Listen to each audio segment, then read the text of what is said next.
All right. So you could look at all the other workouts as well. You could go through those and do those again. Today, I want to look a little bit further with the ball aspect. So we're getting trapped in aspects where the ball's standing still. The ball should never be still. It should be constantly moving. So how do we avoid that? How do we avoid stopping the ball here and then trying to make a play? Well, as the ball comes to you rolling, you can push it out side to side. So you have options when you're pushing it out to the side and then going upfield or making the pass. Now, in the avenue where the ball does get stopped or it's slow in front of you, you have other options too. So I'll basically make the play around a player, let's say. So we'll have my player here in front of the ball. So player's here cutting off the angle, so my pass here is going to be blocked. So if I'm facing the player, I can always pull the ball this way and go around, or I can make the play another route. So I could fake here and push it out this way. So if I go up fake here, push it out this way, and I'm up the field. So you have a couple options. So you could roll and get it back over. So you're rolling here with your toe, but as you roll, as soon as your foot goes over, you're pushing it out this way. So you're always pushing to the outside.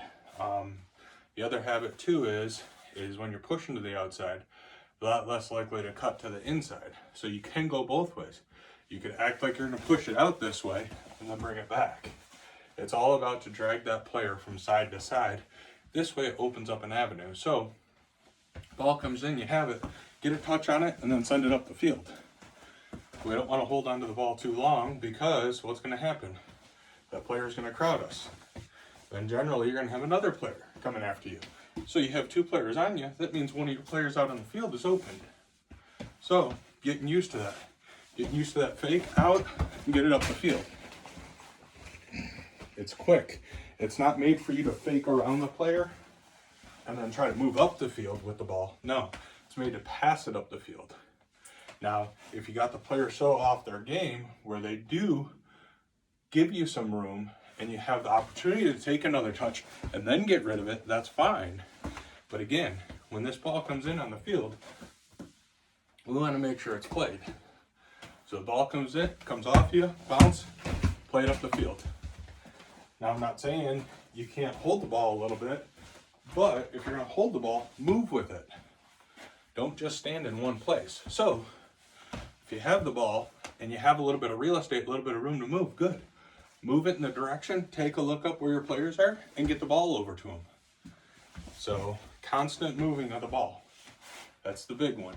The more the ball's moving, the less you should be really moving. So you're moving the ball here, getting it around the player, and then moving it up the field. This way you're not running yourself out of wind. You maintain your drive throughout the play. You maintain your drive throughout that half. So that being said, the more you get around that player quick and pass that ball up the field, the more the other team's going to be running around, chasing the ball. Even if they're in position, they're still going to be chasing. They're still going to be running. You're going to wear them down. So, like I said, those quick movements around the player are going to be key. Your fake here, over, passing it up the field, and then moving into another position or another lane for them to pass back to, or letting them know they have another player. You have some support. So start taking a look at those. You can go into your bank box like we were doing before. You don't have to have an opponent there, but you could be using your bank box as controlling the ball. Ball comes out, control it. Take a touch and get rid of it. Inside and outside your feet. Use both feet. Okay? Try to keep control of it. And you can start backing up a little bit, giving you a little bit more play. But the ball shouldn't be rolling this slow either. When I get a pass, get it right over. You can move back and forth, side to side. Get the ball back in position, get it over. All right? Continue that. This way, in essence, you could start moving further back which means more power on your pass. That'll come back quicker. Because that's where I want you to be. I don't want you to be right on top of your teammate. I want you to be a distance away and still achieve getting that ball back. Still achieve getting that pass over and getting it back up the field to them. So you shouldn't be hitting the same spot on the box all the time, because we're going to be wanting to be moving around. Okay, moving side to side, to and from the box. Give yourself some distance. Okay. The more you keep doing that, the more control of the ball you have, better off you're going to be on the field passing on our short side game. So when you're playing shorter, you're playing your small side game, you're in your triangles, you're playing your 3v3s, 4v4s, basically throughout the field. And having those give and goes and having those quick passes are going to be the key to the game. The key to the small game is also the key to the big game. So the box and I are playing give and goes. We have our yellow ball, that's our third person. Well, what happens? So I'm in the backfield, so I'm here, I'm a defender. I want to get that ball up the field. Well, that's fine. I'm on right D. I have the box over here, which is up the field to me, because I'm a little bit further back. They're going to be playing my right mid. You have the yellow ball here. It could be your center mid that's a little bit further up the field than your black box. So what happens during this? So I'm back here in defense. That's fine. I play the ball up to the box here. That's fine. I continue coming out this way, or I backfill over to this side, still behind my mid. My mid has the option to move up the field a little bit with it and then send it over to the center mid. So now I'm back further. Now I'm on defense. Am I out of the play? No, I'm still not out of the play completely, because I'm still an option. I'm still an opportunity. Our drive is forward. However, sometimes to go forward, we do have to use our support in the backfield. So as my center mid moves up the field here, obviously my right mid's going to move up the field with them. However, we want them to be on an angle. So my right mid should be pushing up over here in order to accept a pass this way. You accept the pass here, we're good. Now if that player is covered, guess what? Right D's back here, my left D's over here. My left D might be pushed up further. I might be set back a little bit further. So there's a couple lanes we could go with. So your center mid could channel a lane up the field, or you could turn and channel a lane behind us. All right, perfect. I have some support on the defense. I'll pass it back. That's fine. I want to move our player, but I'll pass it back to my defense here because they have a little support, they have a little time. So I'm on left D over here. My right D is still over there hanging back. That's fine. Now I have options from this side. I have options to move up the field here. I have options to go back. So keeping those options open, keeping those quick passes. The other side too is once this ball gets into striker's possession, now I start phasing out of the play. I'm not going to sit back on the half line as a defender. No, I'm going to push in to try to help and try to support, to have an option there for my player that's being attacked. So as I'm pushing up the field, that's fine. I need my midfields to push up as well to gain that support, to gain that drive, and get in there for the attack. So I'm never out of the play completely. I start to phase out as it goes up the field. So me being in this three-person triangle here between the black box, the yellow ball, and myself, and I have two mids, and I'm a defender. So once that goes up to the strike, I'm still in the play. However, I'm not the primary player. So it goes from my 3v3 now to two midfields and a striker three-person triangle. So now I'm going to hang back as a support system for them should they need it. This way we're continuously give and goes, going from one triangle to the next up the field in different zones. Like I said, the quicker we're able to get these passes off in the 3v3, the better. So the pass here, I'm moving up the field around the defender, and the pass comes up to me here. Now I have some options as well. I get up on the strike, that's fine. Because what happens? I know my right mid is still off to my right. I know I have a striker on one side or another from me. I know whether I'm on center mid right now, I have other options as well. Keeping those options open. And communication's big. Letting your player know who they have, if they have a defender on. We have to communicate. No question about it. The more talking you do out there, and the more you get to know where that person's going to be when you have the ball. If I have the ball and I'm driving upfield, and I have Kaylee off to my right, and I know she's always in that position, she's always calling for the ball at the right time, so I know exactly where to send it. I should be able to send it just in front of her to maintain that speed up the field. I don't want her to slow down. I don't want to have her backtrack to the ball and risk an opponent getting the ball by passing behind her. No, that continuous talking, continuous communication is going to be the key.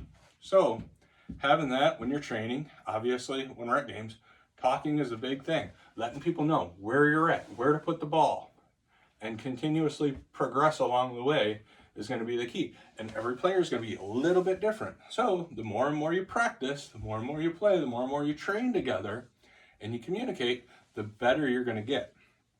So continue it on, not just from here, but on Tuesday night trainings, when you're training 3, 4, 5, 6 days a week.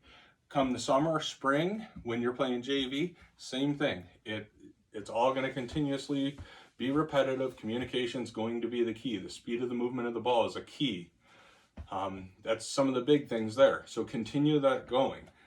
Working with the bank box at home is great. Working with the bank box and receiving the ball into a shot is a big one, because coming up here, that's fine. You get the pass over, it's not always going to be perfect. So you're going to want to use, if you have room in the basement, that's fine. If you have a brick house, that's fine as well. Obviously, you don't want to be doing this off of the garage door or the siding, because we don't want to chip anything or crack anything. But that pass coming across the field is generally going to come high, control it, and get the shot off. Make sure it's quality too, because generally speaking, should be doing about 200 passes per game. Our games are approximately 50 minutes, maybe a little bit shorter, with out of bounds and whistle, so probably about 35 minutes, and that's a very short game. So when you're doing 200 passes in that amount of time, that's a ton of passing. How many shots are you going to get off? Generally, you're only going to get about 5%, and that's on the lucky side. If you have 10 shots on the goal per game, you're doing really well. So make them quality shots, make them an effort shot. You don't want a shot that's just coming off your toe and rolling towards the goal. That's not what we want. We want a powerful shot on the keeper, obviously a little bit away from the keeper, but we shouldn't be shooting these shots wide. So if you're on the outside corner here trying to get a shot off and you don't have an angle, that's fine. Cut the ball back. Find an option out here, somebody who has a quality shot on the goal. So if you have somebody on top of you and you're sprinting down the side, making that cut back real quick and making that play out to the mid, making that play to the center. Center striker, center mid, anywhere in there, even your left striker or your left mid and right mid. They're good quality shots from that area, and it's a complete, as soon as it's off of their foot, our strikers should be in that goalie's face, making sure that they get the opportunity to get that ball in the goal. Like I said, after that person shoots the ball off of their foot, that's game on. That's full on run to the net. Get that ball, get the rebound, whatever it is, put it in the goal. So that's some of the stuff that we want to work on. So I'm not going to go over it again, because I think you understand. I've beat it enough. So make sure we're getting quality passes off of our bounce box. So using those rebounds, getting the distance away. So I'm not right on top of the box here. I'm not gaining any ground here. No, I give it a little distance and get some power on it. Like I'm passing, like I'm receiving a pass back. Go side to side with it. Get a little movement. Okay, take a touch, get it up the field. Take a touch around the defender, up the field. Okay, so keep that going. Like I said, watch a few of the other videos as well. Keep those going. All of that stuff is going to be huge. Maintaining your distance away from your players. Generally speaking, if we have our arms out and my other player has our arms out, are we gonna touch fingers? No. Furthermore, we shouldn't even be that close. We should be about 3 to 4 players distance away with our arms out. Why? Because if this is somebody's arm here, my arm's here, we could touch, guess what? A defender attacking this person passing me the ball, the defender is going to take one step and now they're going to defend me. So we're not going to get a whole lot of action or running out of the defense. We want those defenders chasing us. So if I pull off a distance from my other player, now they're under attack. So they have the yellow ball who's attacking the box here, but I'm going to drift back and wide. So now the pass is going to be out here. So I have the white ball here.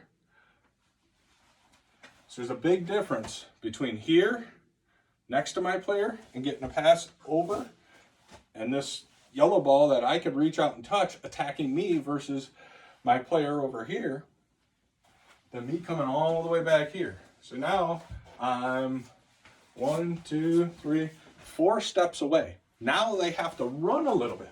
So what does that do? Well, that ball comes back to me. Guess what? This player's chasing. Perfect. Guess who's open? This player. I pass it over to them. Guess what? They're moving up the field. Or that yellow player is going to turn around and chase them back. And then it leaves me open again. So we need to capitalize on those. That's the big one. Capitalizing on those movements, quick passes, making sure they're accurate, making sure they're at the player's feet, not behind them. Okay? Other side too, get in front of the ball. If the ball is coming, it's fine. Use your head, use your body to get in front of it. Do not let the ball bounce. That ball's coming in the air, get a touch on your toe. Get a soft touch and control it. Because what's going to happen? This ball's going to come in. We're going to stop short because we're scared of it. It's going to bounce, and it's going to bounce right over you. Right to a defender, and they're going to keep it up the field. So, get in front of that ball. Reach out, take a touch on the toe, and gain control of it. Okay? Don't allow these balls to bounce. Take a look at some of the U15, U16, 17, 18 games. Watch some videos. I'm sure there's plenty on YouTube. Take a look at them. See how much the ball is bouncing off the ground. Very, very rarely. If it is, might be watching the wrong games. So take a look at them and see how quick they're moving the ball. They take 1 or 2 touches, that's it. If they're taking a third touch, generally it's going to be a turnover. Generally speaking, most of those coaches at that level and that age group, a third touch and you get a turnover, you're probably getting pulled off the field and getting subbed because it's not made to. And on the small field we're on now, it's not made to. 1 or 2 touches, get the pass off. Move into another lane. You watch that player. 1 or 2 touches, right back to you. Or into another lane that's open. So take a look at those. Keep driving forward with that. Sunday's game will be early, so make sure you get up earlier. Make sure you get a little warm up at home before you come to the field. And make sure you arrive to the field 30 minutes before. It's a very early game. We need to be there early so we can get warmed up. We can't be going in tired, can't be going in cold like that. It's not going to work. I'm still finalizing some players to see if they are going to be playing or they have other opportunities, other things that they plan on doing for Winter B, and I have players to add. I'm very thankful for that because we have opportunities. We have opportunities to excel. We have opportunities to expand, and having those resources is huge. So let's continue on, continue building our team, continue building your relationships with your teammates. This way you could better communicate. That's the big one. You're going to have issues out on the field. They're going to happen. Leave them out on the field. Once you cross that white line, it's over. It's a new play. It's on to the next. Focus. Maintain that good, positive relationship. Communicate in a positive manner out on the field, and you'll excel further. Help your keeper. All right? You have a goalkeeper back there for a reason. However, you need to help them. You need to be able to get back and help them out. They're one person down there, one person in that giant goal. All right? Get back there, being able to help with the rebounds. Also, have a defender back there, because if the keeper comes out to punt the ball and they miss, you need to be there to support it. Okay? They go to punt it and drop the ball. Guess what? That's a live ball. They can't pick it back up. You need to be there to support your keeper at all times. So always one defender back to help out. The other one can push up and support the attack, obviously. And furthermore, our midfield, you're always on the run. Whether it's up on the attack or whether it's back on the defense, you got to play the field all the way up, all the way back. Let's not get stuck up on the strike and have no support back on defense, and the opponents are up there with 4 players towards our goal and we only have 1 or 2 defenders back there. Not a whole lot you could do there. So keep that in mind. You shouldn't be standing still. We got to continuously run, continuously move, and move the ball. The other side too is, you're not going to run yourself out of breath. You're not going to run yourself so much that, you just can't go anymore, because the more you pass and the more control and the faster you pass the ball accurately, you're not going to have to run as much. It'll be quick. The ball comes into me here and it's quick. 1-2 sprint and the ball's up. That's it. So there's going to be times you're on the defense where you're going to have to attack one of the strikers or one of the midfield that are coming up with the ball. That's fine. But that's where you could save some of your energy for that rush on the defense, for that rush on the midfield to overtake that defender or overtake the striker on the ball. So, like I said, maintaining that ball positioning on the field, as well as 1-2 touches, get rid of it. All right? Making sure you as a player utilize outside of the line. Okay? So, I'll take this here. This is going to be our white line. So, that's our out of bounds line, okay? Ball's in play over here. This is our field. This is where we're playing, okay? This is out of bounds. This is our field. Guess what? Ball comes over. It's out of bounds, right? Perfect.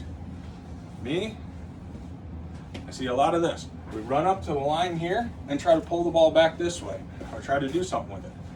All right? Take a step over. You, as a player, could go out of bounds. Keep the ball in bounds here.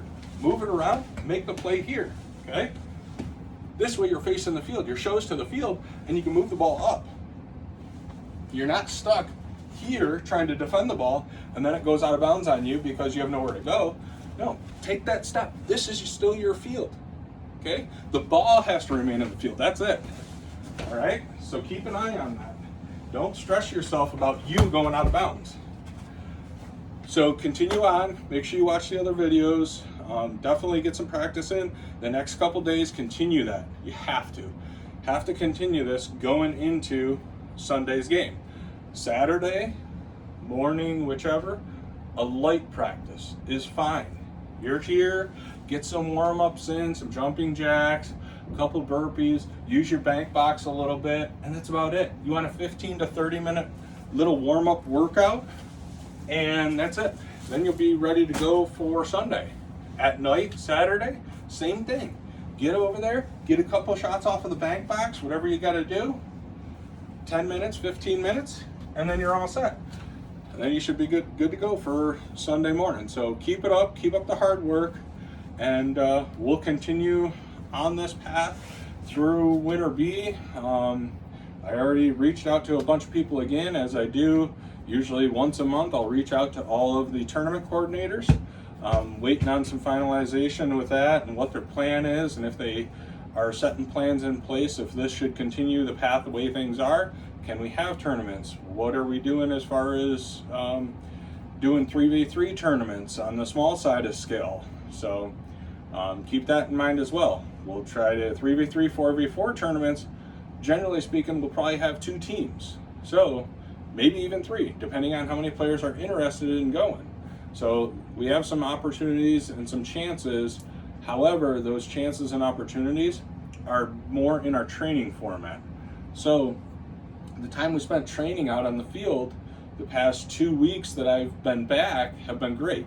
They get out there, they continue the drive, your players on the field support each other. That's what I want to see. We're not taking 10-minute breaks because we don't have those. So you're out there, you get quick breaks in. I think girls are really having fun with some of the drills we've been doing.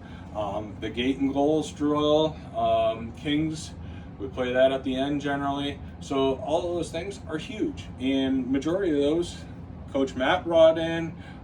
Some of these drills we got from another coach. He was the AFC president for quite a while, has 20, probably 30 plus years of experience. All these drills have been tried and true and proven to be effective. So we're not just going out there and saying having fun, but these drills are made to be fun as well as productive at the same time. And that's what continues the drive. So if the drills aren't fun, we start slowing down, we're not having fun, we're not happy, we don't want to be here, this is boring. So having these other drills, these outside drills, keeps you going, hopefully at 100% plus. This way you're not slowing down, you want to challenge your teammates, you want to win, you're fighting for the ball, you're fighting to find a lane to pass to, you're making moves around player on the 1v1 side of the house. So keep that up, because those are just the basics. And if we could drive through the basics and excel in those, it's going to help us a lot more when it comes to gameplay and out on the field. So everybody have a good day. Look at the other training sessions. Make sure you continue on at least once a day. If you could do some twice a day, that's amazing. Absolutely. Jumping on the elliptical, treadmill, bike, take a run outside, whatever it may be, is huge. When the weather breaks, 50 plus degrees, get outside. Take a ball with you. I used to see a I think she was U13 or 14 last year, and I would constantly see her. I would walk outside, she'd be lapping the neighborhood all the way around. She'd have either an orange vest on or a penny or a reflective belt, whichever. She'd be running around in the daylight, all the way around the block, around multiple blocks, always with the ball. She's always going. So that's the type of stuff we got to get into. That's the stuff you could work on at home. Now, I can help you with that. I can motivate you into doing that. That's fine. That's just a phone call or a text message away. You have to want it. You have to want to do it. You should want to put in the time and the effort to be the best you can for you as well as your teammates. So put in the effort, put in the drive, help yourself. The more trained and the more you train yourself on a daily basis, the easier it's going to be when it comes to the games, when it comes to the tournaments, when it comes to our summer season. You got to remember, we're playing 8v8 right now, which we don't play. A couple of years ago we played, but we're on the 11v11 field now. So it's a lot more running, a lot more size. However, the more you get developed in your 3v3s, your 4v4s, getting those long-term passes, moving into an open lane and getting that pass back, the less you'll have to run out on the field. So put in the time now, put in the effort now in order to support your future. All right? Everybody have a good day. I will see you probably Sunday. I'll try to post some more videos along the way as well. All right? Keep up the hard work.